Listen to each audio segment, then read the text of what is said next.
जे भाजपसोबत गेले त्यांना सोबत घेऊ शकत नाही। अजित पवारांसोबतच्या युतीच्या चर्चा सुरू असताना आता शरद पवारांनीच हे मोठं विधान केलंय।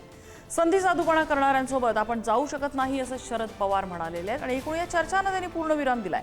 फुले शाहू आंबेडकरांच्या विचारांच्या लोकांना सोबत घेणार असंही ते म्हणालेले आहेत। प्रत्येकाला आपलं मत मांडण्याचा अधिकार आहे अशी प्रतिक्रिया त्यावर अजित पवारांनी दिलेली आहे। नेहरू चव्हाण यांचा विचार, फुले शाहू आंबेडकर यांचा विचार हा जो सगळे म्हणत असेल त्याच्यासाठी मंजूर आहे। पण सत्याच्यासाठी भाजपबरोबर जाऊन बसायचं ही भूमिका कुणी मांडत असेल तर हा विचार काँग्रेसचा विचार नाही।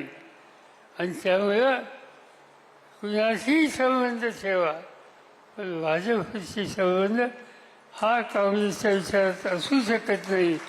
आणि त्यामुळं अशा पद्धतीने संधी साधूपणाचं राजकारण हे आपल्याला प्रोत्साहित करायचं नाही।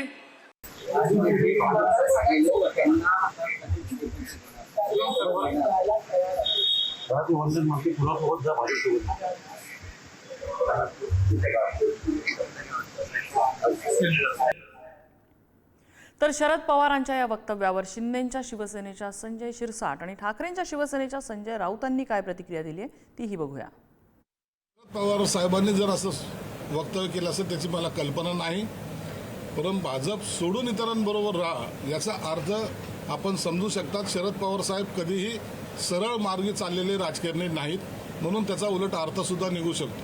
मीच हे बोललो होतो की शरद पवार साहेब हे विचारधारेचे पक्के आहेत। शाहू फुले आंबेडकर यशवंतराव चव्हाण प्रोगमकार ठाकरे या विचारांवर त्यांची कायम श्रद्धा आहे। राजकारण सोडून द्या, या विचाराशी प्रतारणा करणारे ते स्वकीयांनाही माफ करत नाहीत। त्याच्यामुळे मला ठाम विश्वास आहे की जे भारतीय जनता पक्षाबरोबर जाऊन बाटले आहेत अशा बाटलेल्यांना ते आपल्या बरोबर घेणार।